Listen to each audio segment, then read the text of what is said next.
Hello and welcome to another amazing part of What If Garp Changed the Future? Hina Rosewood 1224 wrote this amazing story. Please support them. Don't forget to like, sub and leave a comment. Now let's dive in. The morning sun spilled lazily across the sprawling Rosewood ranch house in Texas, painting the wooden panels in shades of amber and gold. The land stretched endlessly in every direction, a patchwork of rolling green and dusty brown that spoke of years of work, family, and quiet pride. Yet today there was an unmistakable tension lingering in the air. Boxes lined the entryway. Suitcases sat stacked near the polished oak staircase. The Rosewoods were leaving. Inside, the family's youngest, Hina Rosewood, wandered through the living room in her usual attire. A loose white t-shirt, a light blue hoodie zipped halfway, black shorts that gave her plenty of movement, and a pair of oversized slippers that looked suspiciously like pink plush monsters clinging to her feet. Her long brown hair tumbled past her shoulders, slightly unkempt with a stubborn strand sticking straight up from the top of her head like it had a mind of its own. Her bright ocean blue eyes reflected the soft glow of the morning light, though her expression carried something between sleepy reluctance and detached amusement. She stretched, yawning loudly. "We're really doing this, huh?" Her voice carried no urgency, no rush, as if the fact they were about to uproot their lives and move halfway across the world was nothing more than deciding what to have for lunch. From the kitchen, her older sister, Siri Rosewood, was barking orders over her phone. At 26, she carried herself with the commanding air of someone used to making split-second decisions. A former U.S. Army soldier turned multimillionaire CEO of Ninetales Gaming, her schedule never really slowed down. Yet, beneath the sharpness of her words and the businesslike tone, there was something protective about her, especially when it came to Hina. "Pack the servers carefully, I don't want a single scratch on them. Yes, ship 2 containers to Muzutafu by Friday. No, I said 2, not 3. Don't make me repeat myself." Jeanette Rosewood, Siri's wife, peeked out from the kitchen doorway. A doctor by trade, she had a calm, nurturing presence that counterbalanced her wife's intensity. Her brown hair was tied neatly into a bun, her soft features highlighted by her glasses as she carried a cup of tea in her hand. "You're going to scare the movers, Siri. Relax a little. Everything's under control." Siri groaned, pinching the bridge of her nose. "I just don't trust anyone else with this equipment. It's worth millions." Hina plopped herself onto the couch, raising her hand lazily. "You could just let me teleport it over there. Shortcut makes this easy." That made both women look at her sharply. Jeanette frowned. "Absolutely not, young lady. Do you have any idea what kind of stress it would put on your body to move that much weight across the ocean?" Hina shrugged, her grin mischievous. "Would have saved us the shipping fee." Despite her flippant tone, Hina's quirk, karma, was no joke. It had manifested at age 7, much to the shock of her family and her school back in Texas. From the start, her power had been strange, eerie even. Summoning floating bones that moved on their own, skull-shaped cannons that fired searing lasers, and her uncanny ability to manipulate people's very souls, it wasn't the kind of power people around her understood or welcomed. Add in her laid-back, almost lazy attitude toward everything, and she had been labeled more as an oddity than a hero in the making. But Siri and Jeanette never once looked at her with fear. They supported her, shielded her from cruel comments, and encouraged her to embrace her quirk, not suppress it. And now, as the family prepared to move to Muzutafu, Japan, the home of the world's top hero academy, Hina would finally have a chance to prove what she could do. Jeanette placed the tea down on the counter and walked over to ruffle Hina's hair. "Don't even think about it, kiddo. Save your energy for school. You'll need it." Hina puffed her cheeks slightly at the gesture, though she didn't move away. Yeah. She leaned back on the couch, hands behind her head. "School ha. Yuehai." Just the name carried weight. Even she couldn't pretend it wasn't exciting. The Rosewoods' Texas home was buzzing with preparations all morning. Movers hauled boxes into trucks, Jeanette checked lists twice, and Siri fielded calls from both her company and their future contacts in Japan.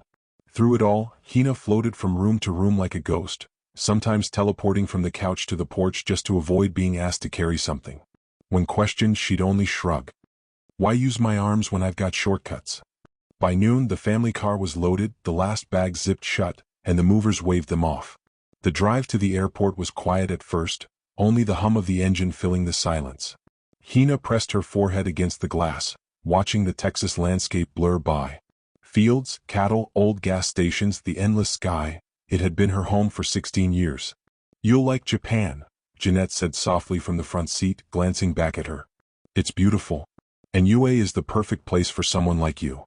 Hina tilted her head, her voice soft. Someone like me? Sirai caught her sister's gaze in the rearview mirror. Someone with more potential than they realize. Trust me, Hina. You're going to surprise a lot of people. Hina smiled faintly at that, her eyes closing as the car rolled on. She didn't argue. She didn't need to. Somewhere deep inside, beneath the laziness and reluctance, she wanted to believe her sister was right. The airport was alive with noise and motion. Loudspeaker announcements overlapped with the rolling of suitcase wheels and the chatter of families hurrying to their gates.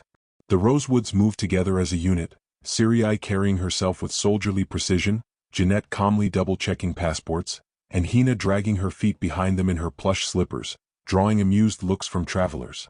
At security, Hina nearly teleported through the checkpoint before Sirai caught her wrist. Don't even think about it. The warning was sharp but softened by the glimmer of exasperated fondness in her eyes.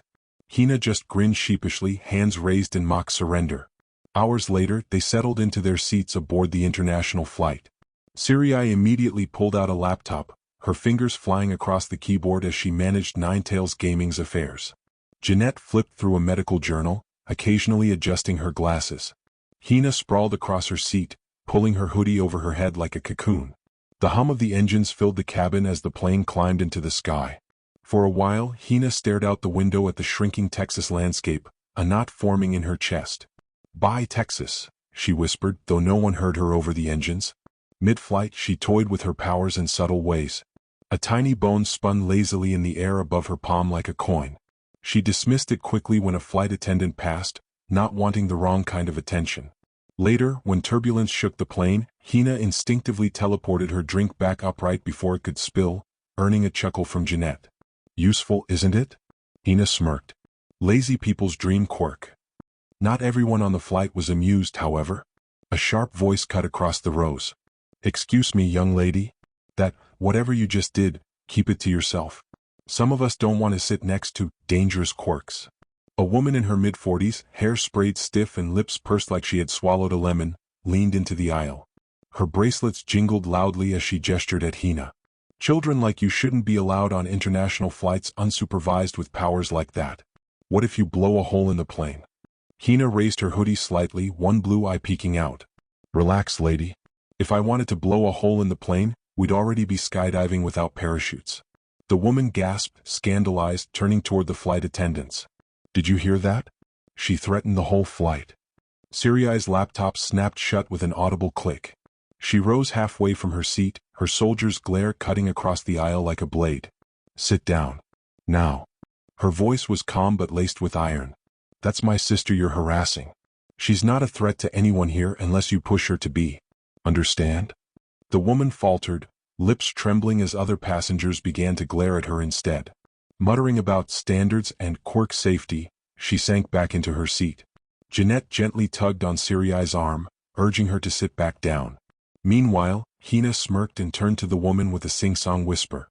"Karma's real funny sometimes. Careful what you put out into the world, ma'am, it comes back." The woman shivered visibly and refused to make eye contact for the rest of the flight. The hours stretched long. Movies played on the seat screens, meals were served, and passengers dozed off. At one point, Hina leaned her head on Sirai's shoulder, her breathing slowing as she drifted toward sleep. Sirai glanced down at her, her expression softening. "She'll do fine," she murmured quietly. Jeanette reached across the aisle to squeeze her hand in agreement. As the plane finally began its descent, the captain's voice echoed over the speakers. "Ladies and gentlemen, we will shortly be arriving in Tokyo, Japan." The city lights shimmered below like a sea of stars as the Rosewoods peered out their windows. Hina's eyes widened at the dazzling sprawl of skyscrapers, neon signs, and bustling streets even from thousands of feet in the air. Her lips curved into a small smile. "Mizuta ha. Guess this is where everything begins." The long flight from Texas finally came to an end as the Rosewood family disembarked into the bustling Narita International Airport. The air was different here, crisper, cooler, and humming with a constant flow of travelers speaking in rapid Japanese, English, and a mix of other languages. For Sirai, Jeanette, and especially Hina, this was the moment everything became real. They weren't just talking about moving to Japan anymore. They were here. Sirai led the way, rolling 2 large suitcases behind her. Dressed in a sharp black jacket with her long hair tied back, She had the confident stride of someone used to leading. Jeanette followed close by, balancing both her carry-on and a medical tote, her warm eyes scanning the crowd with both curiosity and caution. Hina, dragging her own bag, trailed a few steps behind them, her mismatched colored eyes darting around at all the flashing signs and advertisements she could barely read. Muzutafu. Hina muttered under her breath, testing the sound of the city's name on her tongue. A flicker of anticipation and unease lingered in her voice. They passed through customs with minimal trouble, though Hina nearly startled one of the security officers when her quirk flickered, a bone fragment slipping from her sleeve before she quickly banished it with an embarrassed cough. Jeanette shot her a warning look, and Hina pretended to zip her mouth shut. Once cleared, the family was escorted to a sleek black car waiting outside the terminal. Sirai had made sure everything was handled. Ninetales Gaming's reach and money had paved the way for a comfortable transition. The driver, a polite man in a crisp suit, bowed as he loaded their bags. Penthouse in Muzutafu, Sirai confirmed as she helped Jeanette into the car. Hina slid into the back seat, pressing her face against the window as the car glided onto the expressway. Neon lights, kanji billboards, and the organized chaos of Tokyo sprawled around them before the city slowly thinned and gave way to Muzutafu's skyline. Unlike the massive urban sprawl of Tokyo, Muzutafu was more contained, yet still alive with towering buildings and the hum of energy that seemed to define hero society here. The penthouse tower stood tall near the heart of Muzutafu, overlooking both the bustling commercial districts and the distant silhouette of UA High on the horizon. The moment the elevator doors opened on the top floor, Hina felt her breath hitch. The Rosewood's new home wasn't just an apartment, it was a palace in the sky. Floor-to-ceiling windows framed the glittering city below. The open-concept living room was draped in sleek modern decor, with polished hardwood floors, soft gray couches, and glass tables that caught the light.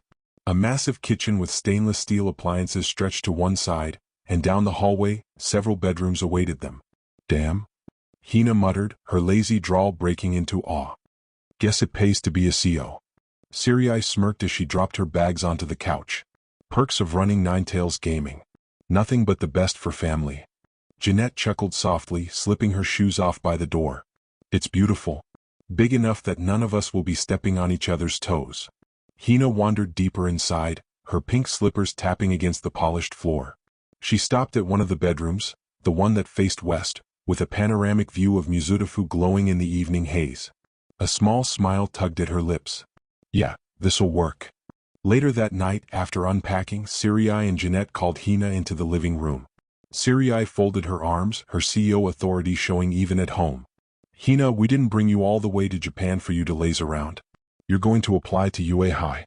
No arguments. Jeanette softened the edge of the statement with a reassuring smile. It'll be good for you. UA is the best hero school in the world. You'll get proper training there, and friends your own age.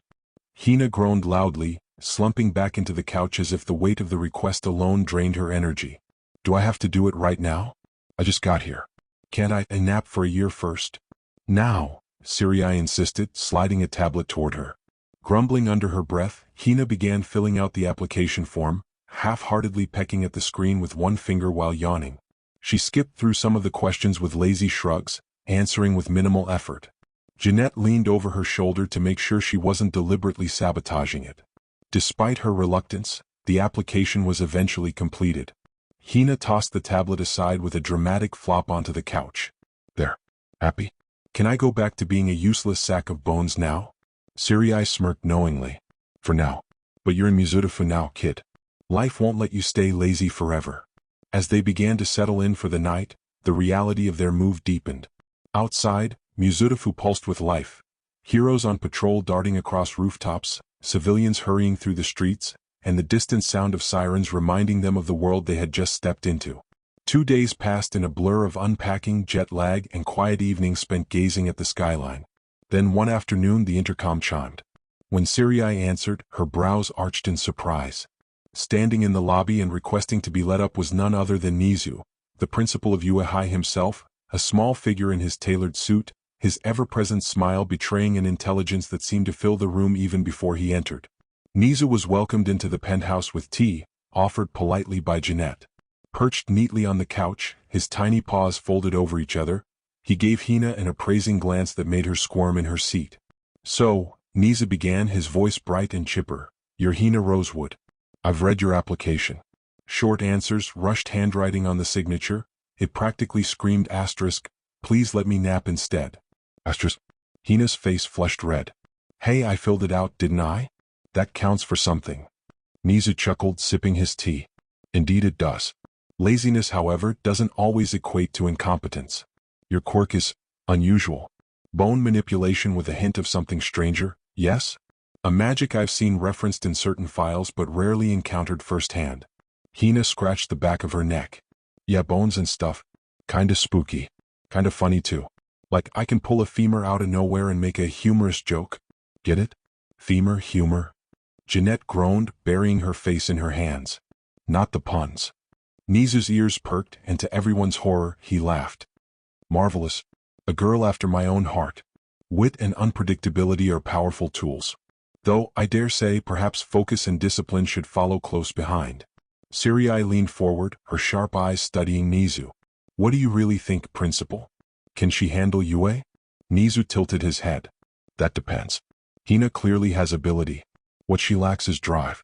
But, his gaze softened as he looked back to Hina. Sometimes potential shines brightest when the student is given the right stage. And Yue provides a very big stage indeed. Hina groaned and flopped sideways on the couch. So basically you're saying I can't just stay in bed forever, huh? Correct. Nizu chirped.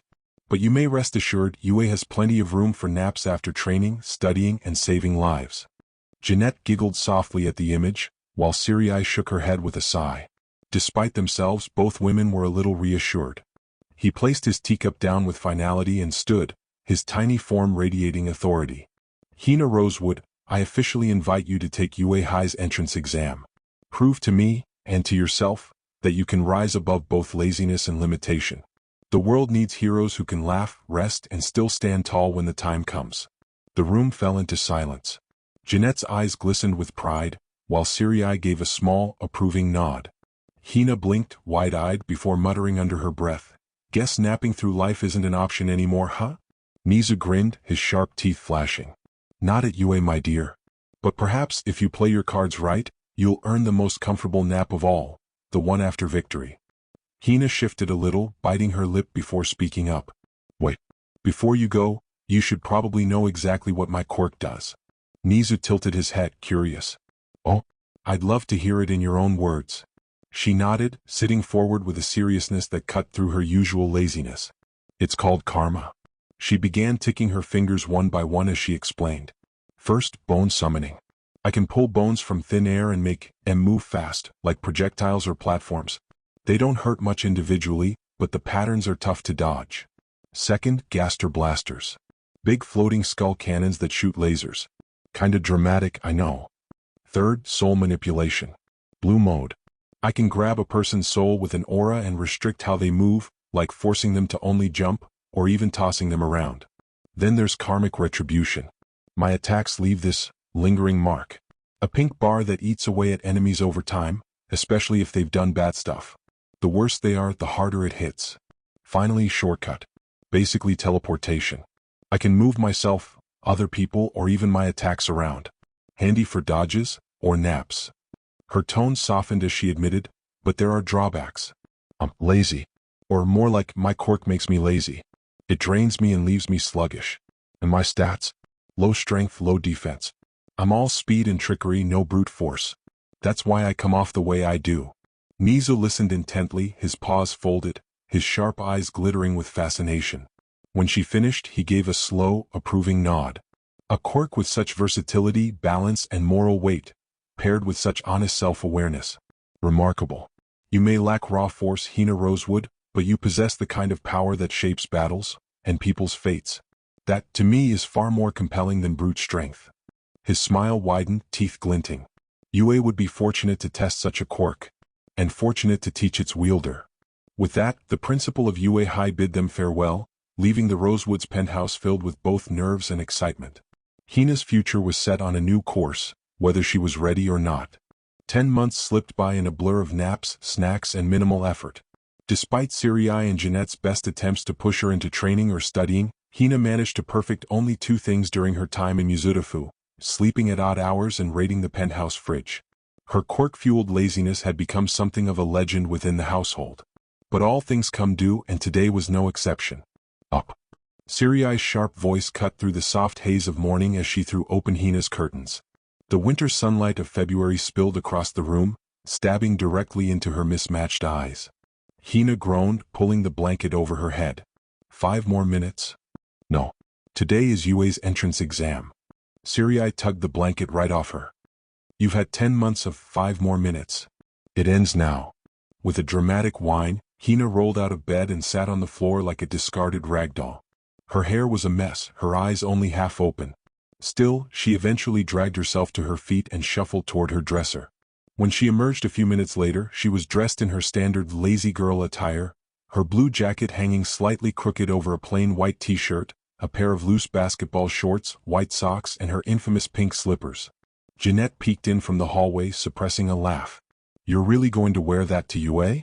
Yeah, Hina mumbled, rubbing her eyes. Heroes gotta be comfortable if they're gonna save people, right? Siriai pinched the bridge of her nose but let it slide. Fine. At least eat breakfast and brush your teeth before you embarrass us all. Hina shuffled into the kitchen, her slippers scuffing against the hardwood floor. She plopped down at the dining table where Siriai had set out a simple breakfast: rice, eggs, and grilled fish. Though still half asleep, she managed to eat everything, yawning between bites. Once done, she dragged herself to the bathroom, brushing her teeth slowly while staring at her own reflection with mismatched colored eyes that still carried sleepiness. When she returned to the living room, she gave a lazy wave. All right. I'm off, she muttered. Siriai crossed her arms but smirked approvingly, while Jeanette offered a gentle smile of encouragement. Hina turned toward her bedroom door, tugging her jacket a little tighter. Instead of actually walking anywhere, she closed her eyes and vanished in a flicker of light, her shortcut teleportation snapping her instantly from her room to the front gates of Yue High. The enormous building loomed before her, filled with the energy and nerves of countless hopefuls. Hina sighed, her pink slippers crunching against the pavement. Guess this is it. Hina heads in. Inside Yue, Mike explains how the entrance exam works, which begins with a practical test and then, afterwards, a written test, saying that their goal in the practical test is to dispatch as many villains, which are actually robots, as they can to earn a high score. Hina yawns through it all as she tries to sleep. Her head tilted sideways on the desk, cheek pressed against her palm, eyes half-lidded as the booming voice of President Mike rattled through the auditorium. Every time he struck a dramatic pose or threw his arms wide for emphasis, Hina stifled another yawn. Around her, the atmosphere couldn't have been more different. Students scribbled notes furiously, whispered to one another in nervous bursts, or clenched their fists in anticipation. The sheer energy of hundreds of aspiring heroes practically vibrated through the hall. Beside Hina, a boy with glasses, Tenya Ida, sat stiffly upright, hanging on every word. He caught sight of her drooping head and frowned, hand shooting into the air. Excuse me. Ida's voice cut through the crowd. Sir, I believe some examinees are taking this far too lightly. His sharp gaze landed directly on Hina. You there? Sleeping during an orientation like this is disrespectful to both the proctors and your fellow applicants. Hina blinked one eye open, unimpressed. Bro, chill. I can hear him just fine. She waved a lazy hand. Loud guy, lots of robots, smash 'em up, get points. Easy. A few chuckles rippled through the crowd, though Ida's frown only deepened. President Mike, however, laughed it off. Yeah, young listener. You got the vibe. But remember, energy, enthusiasm, and effort will get you to the top. Can I get a yeah? The hall roared back in unison, the crowd's excitement surging. Hina, meanwhile, just muttered, yeah, under her breath before lowering her head back into her arms. Izuku Midoriya, sitting a few rows ahead, glanced back at her with a mix of curiosity and confusion. She doesn't even look nervous? How can she be so calm right now? He thought, fiddling with his pencil nervously. As the explanation wrapped up, the groups were dismissed to prepare for the first stage. The students surged out of the hall, buzzing with anticipation. Hina trailed behind, her slippers shuffling softly against the floor as if she had all the time in the world. They head to the training site, a mock city. The massive training gates clanged open, and students surged into the mock city. Shouts of determination filled the air as quirks flared to life. Bursts of fire, waves of ice, shockwaves, and speed quirks tearing down the pavement. Hina, meanwhile, strolled in at the very back, her slippers scuffing against the ground. She yawned so hard her eyes watered. Do we really have to run? She muttered. The first robot spotted her almost immediately, a hulking three-pointer charging with metal claws raised. Before it could swing, a sudden sound pulsed through the air, faint but unmistakable. Dun dun dun dun dun dun. Heads whipped around. Wait, what's that sound? No way. Is that boss music? Is that Megalovania playing right now? Before anyone could process, a Gaster Blaster materialized out of thin air beside Hina, its dragon skull frame glowing with an eerie blue aura. The bone-like maw split open with a shrill hum, then fired. A beam of energy obliterated the three-pointer in a single blast, scattering smoking shrapnel across the street. The music seemed to swell, echoing faintly over the battlefield as jagged white bones erupted from the ground in spiraling arcs. They smashed through another cluster of robots, impaling them before shattering into glowing dust. Every student within earshot froze, gawking. Dude, she just spawned bones out of the ground. And that skull cannon, what the hell? Why does it feel like I'm fighting the final boss already? Hina rubbed one eye lazily, ignoring the murmurs. Ugh, too noisy, she sighed as if she were the one being inconvenienced. With a lazy flick of her wrist, 3 more Gaster Blasters appeared in an orbit around her, their beams firing in perfect sync and tearing through bots like paper. From another street, Izuku Midoriya stopped dead in his tracks. He could hear the music too, thrumming faintly in his bones. To the girl, she's terrifying, he whispered, equal parts awe and dread. Within minutes, Hina had carved a trail of destruction across the mock city. Robots fell in droves, explosions lighting up the streets, and yet she still looked bored, as though she'd rather be anywhere else. Maybe if I nuke a few more, I can nap in the rubble, she muttered, dismissing her blasters as the last of the smaller robots collapsed smoking to the pavement. The other examinees stared wide-eyed, whispering among themselves. Nobody could shake the feeling that the faint, haunting Megalovania meant only one thing. This girl wasn't just competing in the exam. She was the exam. The dust hadn't even settled from her last volley when Hina flopped backward onto a pile of wrecked robots, their still smoking chassis forming a surprisingly comfortable nest. She yawned, tugged her jacket tighter, and shut her eyes. The faint echo of Megalovania lingered in the air like a ghost, unnerving the other examinees who hadn't stopped staring at her. Did she just fall asleep? In the middle of the exam? She's lying on scorched robot corpses like it's a futon. I don't know if I'm inspired or terrified. Before anyone could step closer, the ground rumbled.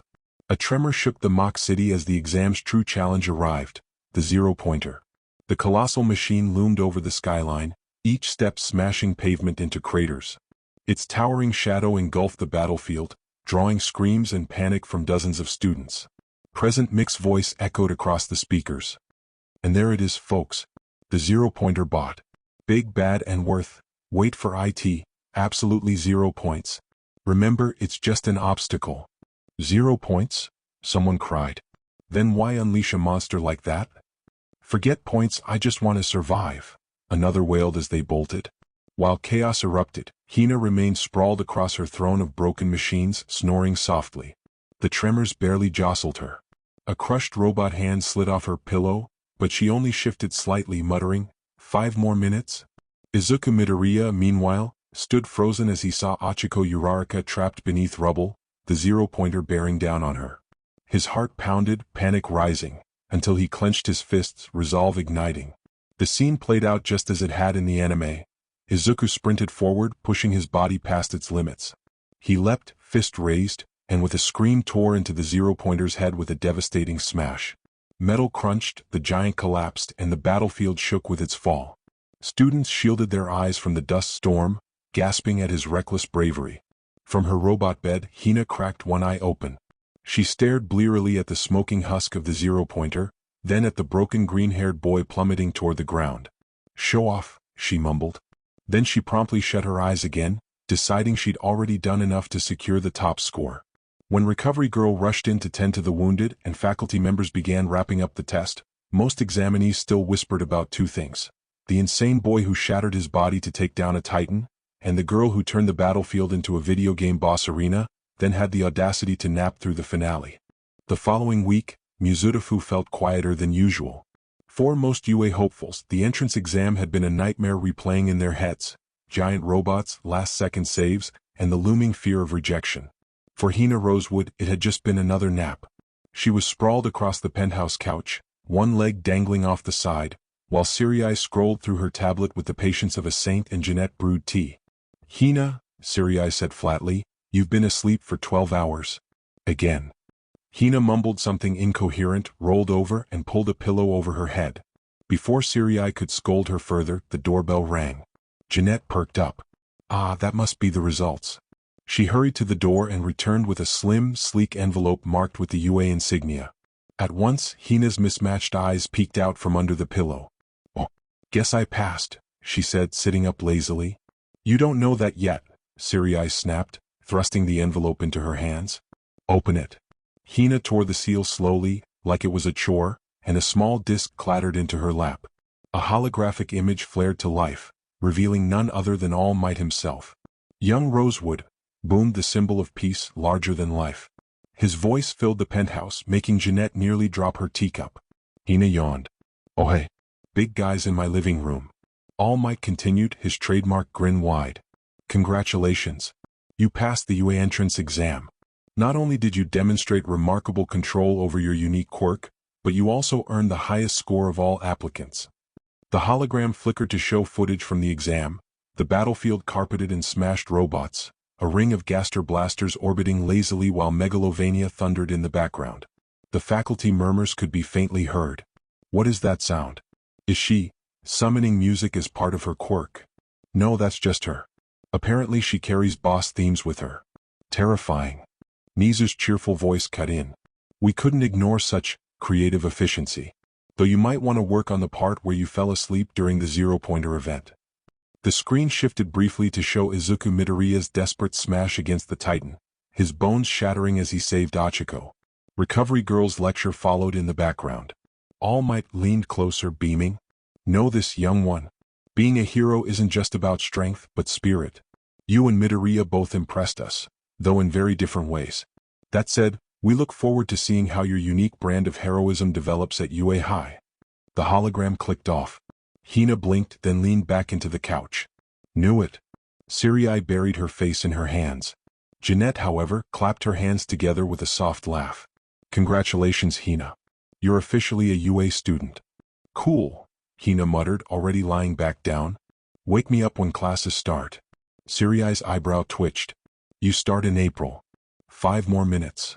Meanwhile, in the quiet of UA's staff room, the large monitor replayed snippets of the entrance exam for the teachers and faculty.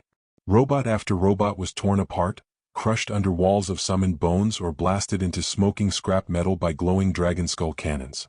Over the carnage, a familiar tune thundered, an ominous, fast-paced melody that had somehow spread across the entire battlefield. President Mike leaned back in his chair, wide-eyed. Yo, are we gonna talk about how this girl basically had a boss fight theme blasting while she fought? Because that's metal. Midnight raised a brow. It's unsettling, honestly. Like the kind of music you'd hear before a villain massacre. Cementos folded his arms. The robots didn't stand a chance. Look at the coordination of those attacks. Simultaneous blasters, bone projectiles creating barriers and platforms. Efficient and controlled. Almost frighteningly so. Efficient? Aizawa's voice cut through the chatter, dry and unimpressed. He sat slouched in his chair, scarf coiled loosely around his neck, but his dark eyes narrowed on the screen. She's lazy. She literally fell asleep halfway through the exam. On a pile of scrap metal. The others glanced at him, but he continued. Why admit someone like that? UA is a hero course, not a daycare. If she can't even stay awake, how can she protect anyone? Nizu, perched cheerfully at the table with his ever-present teacup, sipped delicately before setting it down. Oh, Aizawa, you're overlooking the most interesting detail. Aizawa frowned. Which is? Nizu's eyes glimmered. Her laziness isn't just a personality flaw, it's a quirk side effect. The ability she wields burns through stamina at an alarming rate. Her body compensates by inducing lethargy, a sort of enforced conservation of energy. In simpler terms, she's not lazy because she wants to be. That doesn't change the fact that she is lazy, Aizawa countered flatly. Nizu chuckled, tail curling behind him. Perhaps. But she still dismantled more robots than any other applicant with minimal effort.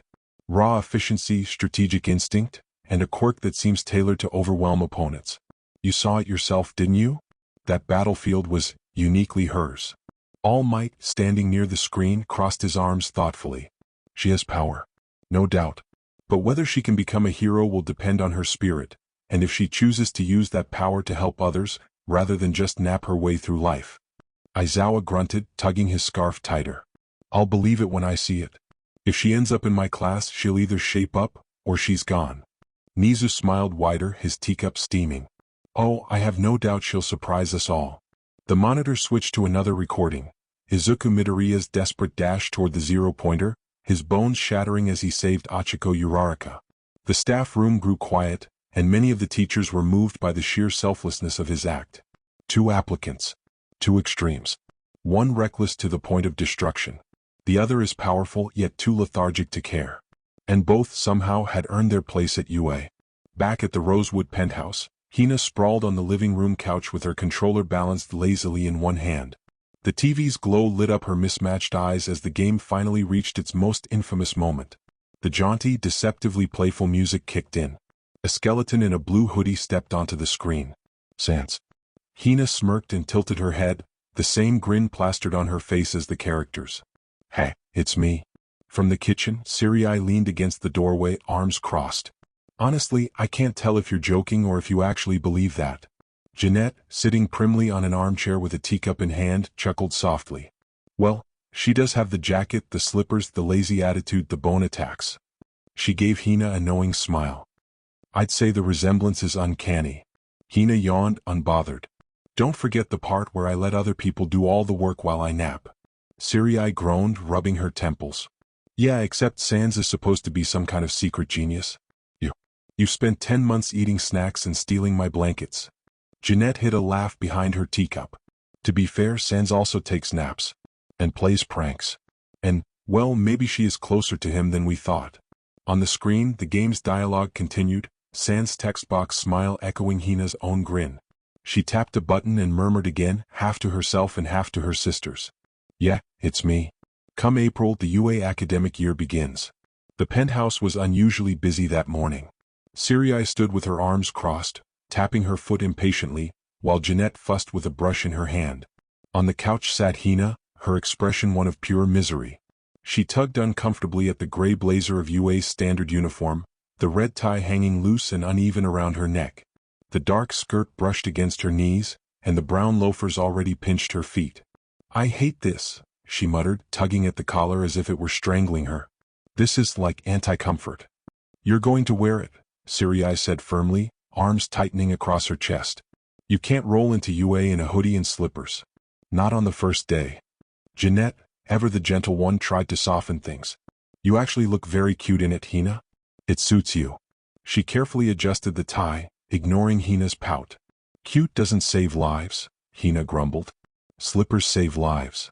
Sirai groaned and snatched up Hina's usual pink slippers, holding them up like evidence. These don't belong anywhere near UA's halls. You're keeping the loafers on. Hina reached for them half-heartedly but didn't fight too hard. She knew she'd lost this battle. After a short breakfast that Hina barely picked at, too busy sulking about her outfit, she stood by the penthouse door, backpack slung lazily over one shoulder. All right, she sighed dramatically. I'm going to my doom, in dress shoes. Jeanette gave her an encouraging smile, while Sirai pinched the bridge of her nose again. And with that, Hina turned, opened her bedroom door, and vanished in a flicker of her shortcut, skipping the commute entirely. When she reappeared, she was standing right in front of the towering doors of Class 1A, the pristine UA halls buzzing with new energy. She stared down at her loafers, grimacing. Still hate these. With a shove, she opened the door and stepped inside. Conversations inside faltered immediately. Eyes turned. Whispers spread quickly. Is that the girl who nuked the robots? She looks half asleep. Why is she glaring at her shoes? Hina trudged to a desk near the back, plopping down with a long sigh. She tugged at her blazer again before lowering her head onto her folded arms. Day 1, and I'm already over it, she muttered. Hina slid into her seat at the back of UA's sprawling Class 1A room, her loafers shuffling against the polished floor. She leaned against the desk and pulled out her phone, headphones already plugged in. A soft, unsettlingly familiar melody began to play, the haunting, slow rhythm of Sans' theme, Undertale OST 015. Around the classroom, murmurs rose low. Is that Sans' theme? From Undertale? Why are we hearing it in a hero school? Mina glanced sideways, wide-eyed. She's really playing Sans music out loud. Kaminari leaned in. That's legit the Lazy Skeleton song. This is ridiculous. Ida adjusted his glasses. Irreverent, yes. But perhaps strategic? Bakugo scoffed. More like arrogant noise pollution. Meanwhile, Izuku, sitting a few rows ahead, tilted his head at the familiar melody. She's embracing it. She's Sans, he whispered to Uraraka, who just gave a small, incredulous nod. From the front of the class, the chatter spilled into loud murmurs. Wait, isn't that the girl from the exam? The one who wiped out the robots and then slept? Yeah, on their remains. And she's wearing a hero uniform now, listening to Sans' theme. I don't know if I want to spar with her, or join her. Hina, unfazed, raised a sleepy eyebrow and murmured into her lazy rhythm. It's me, just over the tip of her tongue, perfectly synchronized with the soft notes. Silence rippled through the room as she drifted back to half asleep, the music carrying the inexplicable energy of a final boss battle in the making. The hum of Sans' theme still lingered when the classroom door slid open. A man wrapped in a yellow sleeping bag shuffled in, looking like he'd rather be anywhere else. He stopped, unzipped the bag halfway, and revealed the tired, unblinking eyes of Shota Aizawa. The chatter of Class 1A died down instantly. Even the faint melody from Hina's phone seemed to grow quieter, as though the music itself was wary. My name's Shota Aizawa, he said flatly, voice monotone, but carrying enough weight to command attention. I'm your homeroom teacher. He stepped forward and dropped a stack of folded gym clothes onto the desk in front. No long introductions. Put these on and meet me outside. Now. The class blinked at each other in surprise. Mina raised her hand halfway. Shouldn't we? No questions, Aizawa cut her off sharply. Heroes don't always have time for pleasantries. His scarf shifted slightly around his shoulders like a snake preparing to strike. Reluctantly, the students grabbed the PE uniforms and began filing toward the locker rooms. Hina yawned, pulling herself up with the slow grace of someone dragging through molasses. Already? Guess it's test time. She muttered, clutching her uniform like it weighed 100 pounds. Minutes later, the class gathered at the sprawling UA athletic grounds, sunlight blazing across the open field. Aizawa stood before them, hands buried in his pockets, gaze sweeping over the group. In middle school, you weren't allowed to use your quirks freely, he began. That changes here. At UA we're not bound by the same restrictions. We'll measure your abilities with something I like to call. He paused, his lips curling into the faintest shadow of a smirk. The quirk apprehension test. The students stirred in excitement and disbelief. Apprehension test? Uraraka echoed, unsure. Sounds hardcore. Kirishima grinned, fists clenched in anticipation. What the hell kind of test is that? Bakugo barked, sparks already crackling around his palms. Hina? She had already sat down on the grass, pulling her hood over her head as though she were preparing to nap right then and there. Aizawa's sharp gaze landed on her. Don't get too comfortable, he warned. You'll be first. Aizawa pulled a softball out of his pocket and tossed it lazily into the air, catching it again before turning toward Hina. You're up first. Step into the circle and throw this ball as far as you can. Use your quirk. He held the ball out to her. Hina slowly lifted her hood back just enough to peer at him with a deadpan stare.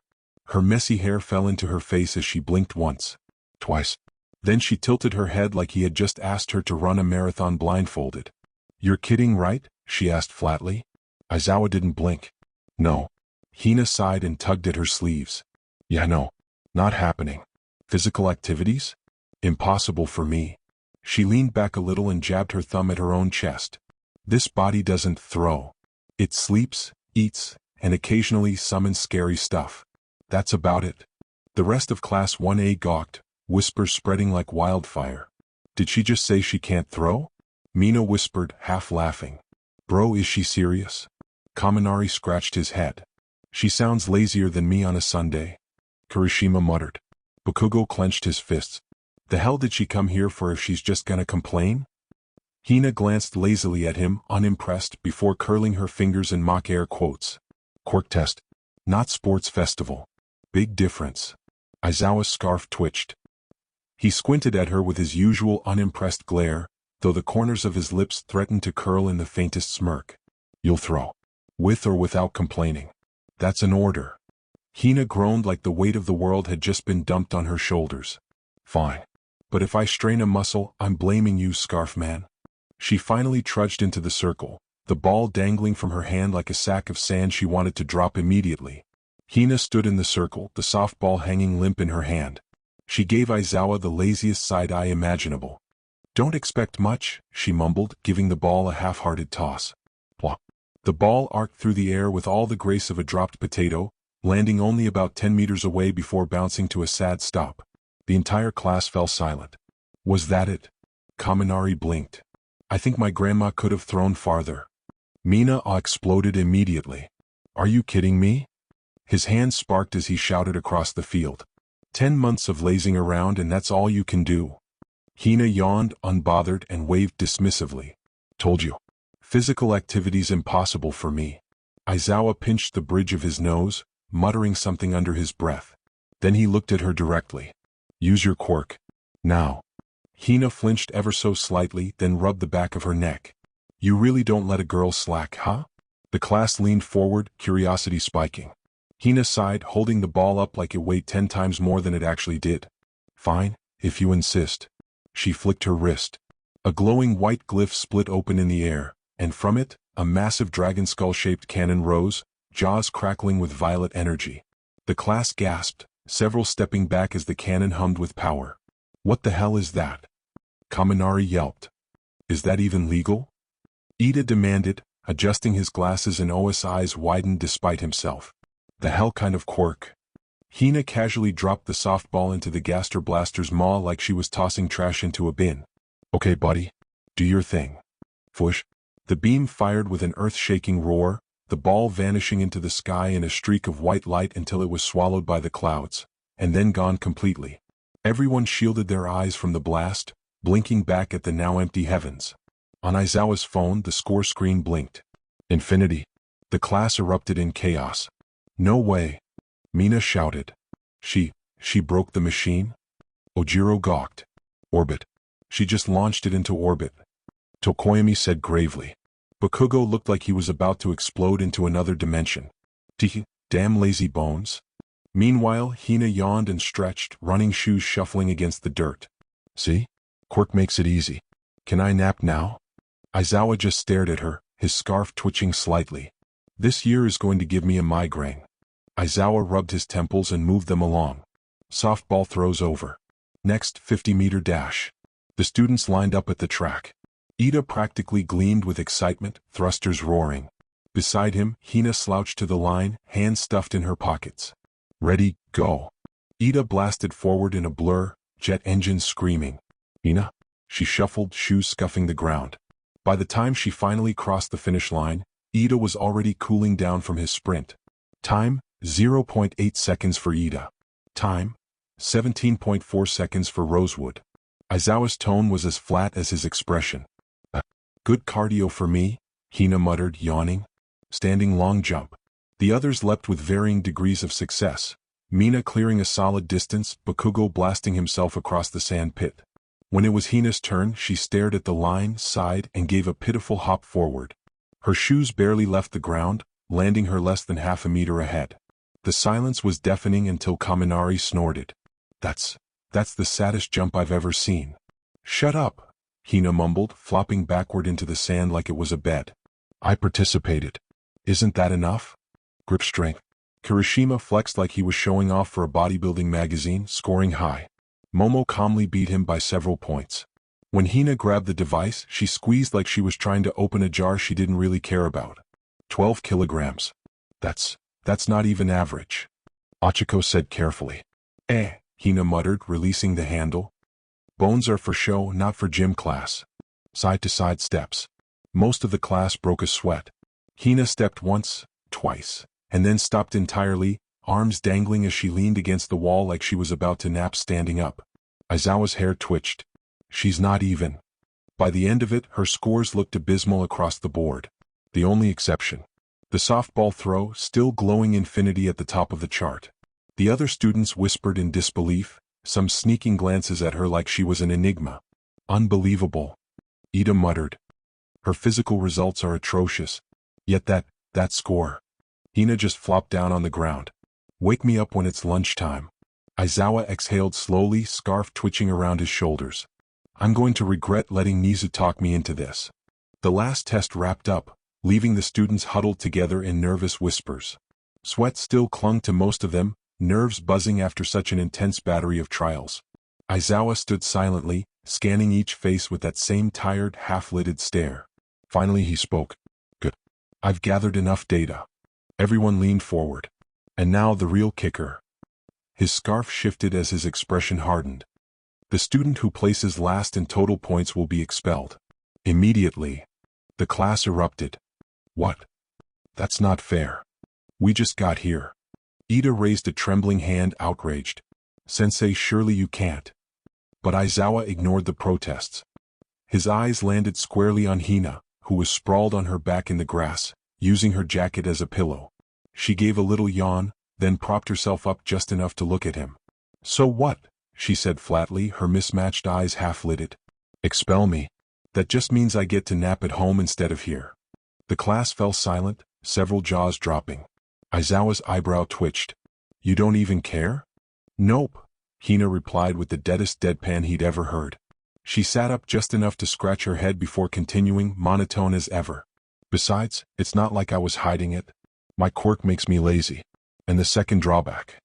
She lifted her arm limply, letting it flop back down against her leg with zero muscle tension. I've got no physical strength. Like at all. Everything you made us do? Impossible for me. Kirishima gawked. Wait, you're serious? You can't do any physical stuff. Not without the quirk helping me. Nope, Hina replied, deadpan still intact. If I try too hard I'll just, you know. She mimed fainting and face-planting into the dirt. Aizawa's scarf rustled in irritation. He had to admit, her explanation lined up with her results. The softball throw had been devastating thanks to her quirk, but without it she was worse than useless in raw strength. Yet she didn't seem ashamed. Or worried. Or anything really. Tusich. Aizawa finally muttered, covering his lower face in the scarf. You really are going to be a headache. Hina lay back down. Yeah. Good luck with that, teach. The rest of the class didn't know whether to laugh, sweat drop, or panic at the fact that the laziest person in existence had just casually admitted her body was basically dead weight. The field was quiet now. Everyone's eyes flicked between Aizawa and the girl lying flat on the grass like she was sunbathing. Aizawa's stare didn't waver. So, no strength, no motivation. Just a quirk that does the work for you. Hina peeked out from under her jacket with one half-lidded eye. That about sums it up. His scarf shifted again, his expression unreadable. A few students fidgeted nervously, waiting for the axe to fall. Bakugo finally snapped. Oi, quit sleeping like it's nap time extra. If you don't take this seriously, you don't deserve to be here. Hina didn't even bother turning her head. Shh. You're louder than my alarm clock. The whole class froze watching Aizawa. It really looked like she was digging her own grave. Seconds dragged on. Then finally Aizawa exhaled a long sigh. Relax. None of you are actually getting expelled. Everyone's eyes widened. It was a logical ruse, he continued, voice as flat as his expression. I needed you to push beyond your limits. To understand what's at stake. That's all. A chorus of relieved groans followed. What? Mina yelped, flopping onto her knees. I thought I was doomed. I nearly passed out from the stress. Ida muttered, clutching his chest. Only Hina remained exactly as she was, sprawled out on the ground. Called it? She mumbled, sounding like she hadn't doubted it for a second. Aizawa side-eyed her. No. You didn't. Yeah, I did, Hina replied without moving. You don't give off expel vibes. More like grumpy cat who secretly cares. The rest of Class 1A collectively froze. Did she just? Aizawa tugged his scarf higher, muttering something unintelligible and turned on his heel. That's enough for today. Don't be late. Hina yawned, completely unbothered. Nap time achieved. The walk back to the classroom after the quirk apprehension test was filled with murmurs. The tension of Aizawa's bluff still clung to everyone, but Hina's unique performance had left a different kind of impression. She slumped into her desk, head resting against her folded arms like she'd been awake for 10 days straight. The faintest snore slipped out almost immediately. That girl? Yaoyorozu frowned thoughtfully. If her quirk really robs her of physical strength, it explains her performance earlier. She still managed to score infinity on the ball throw, Ida interjected, adjusting his glasses. That suggests considerable power despite her disposition. Disposition? Kaminari snorted. Dude, she's literally just lazy. Ochako tapped her finger against her chin. But, if it's her quirk making her that way, then she can't really help it, right?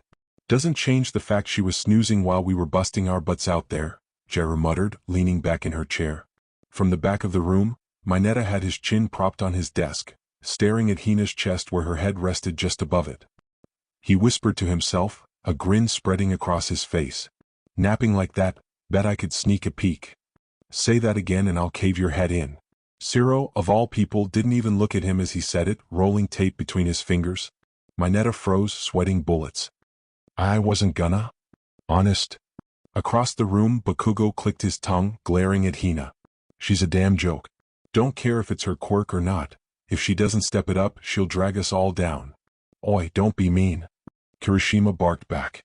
She's got guts in her own weird way. Where? In her fridge?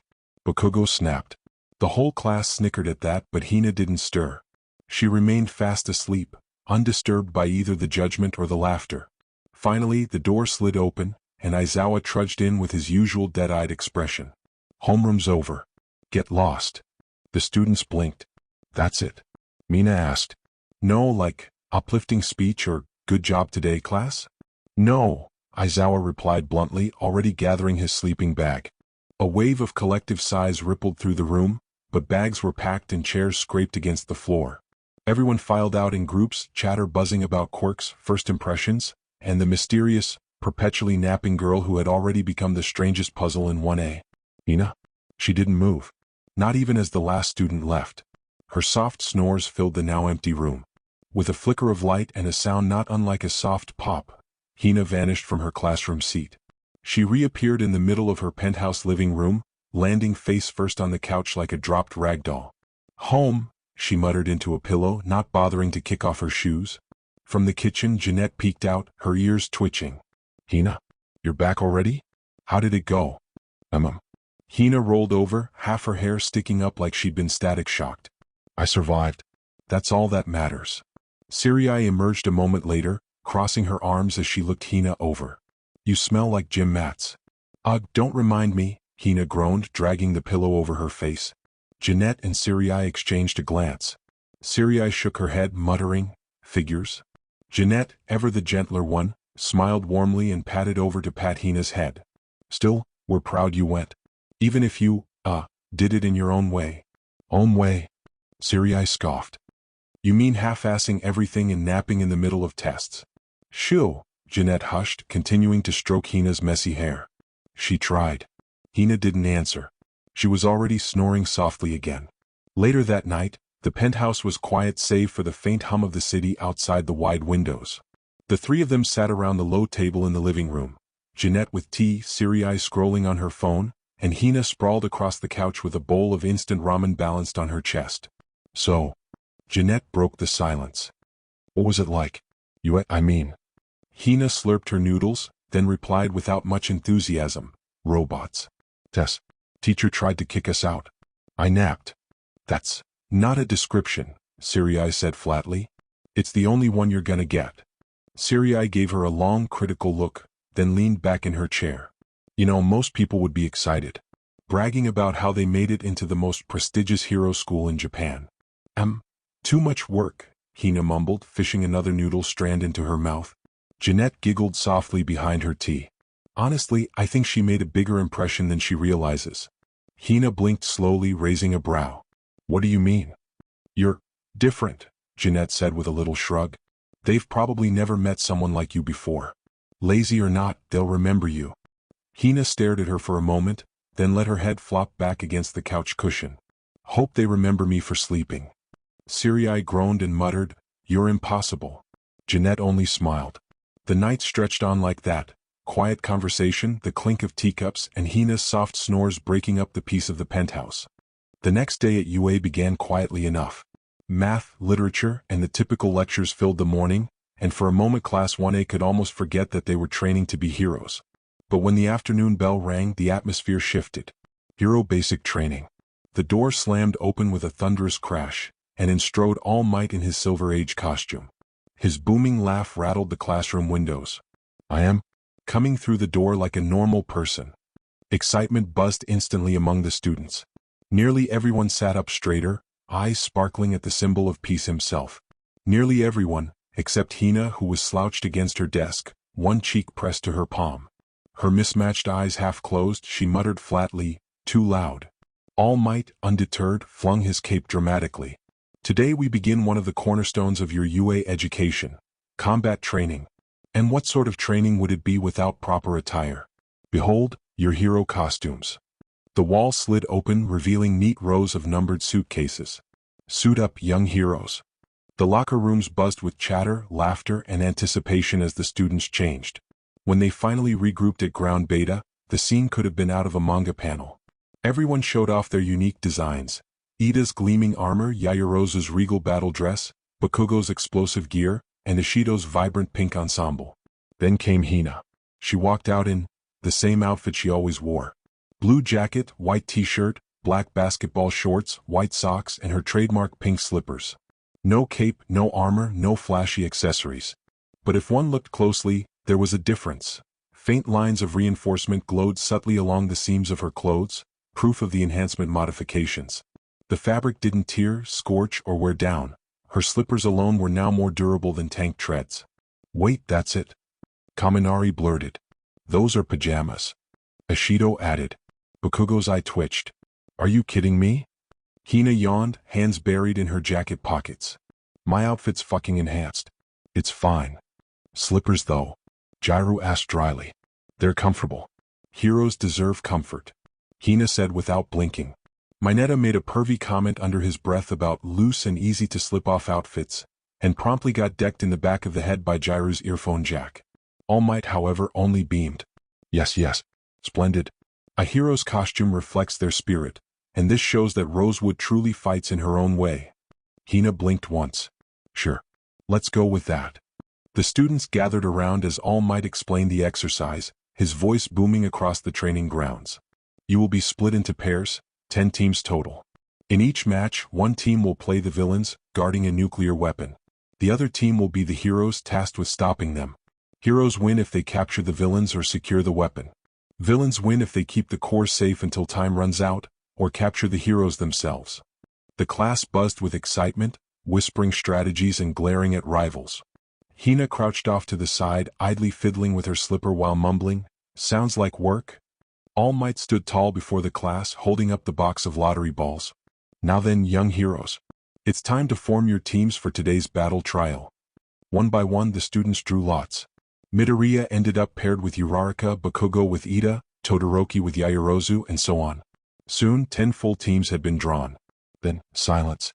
Everyone turned as Hina stood there, hands still in her pockets, her lot ball never drawn. Wait. Kaminari blinked. There are 21 of us? That means only 10 teams. Math checks out, Jairu said.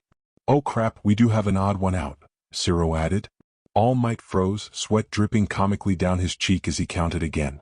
Oh my. Young Rosewood, it appears you don't have a partner. The class buzzed with confusion. Pairing rules were rules, right? Hina yawned, her slippers squeaking as she shifted her weight. So, guess I just fight you. The entire class. What? All Might blinked. And me? You said heroes versus villains. You're the strongest villain stand-in here, right? Hina's deadpan voice carried no hesitation. So yeah, I'll fight you. One-on-one. Quicker that way. Ida chopped the air furiously, voice straining with indignation.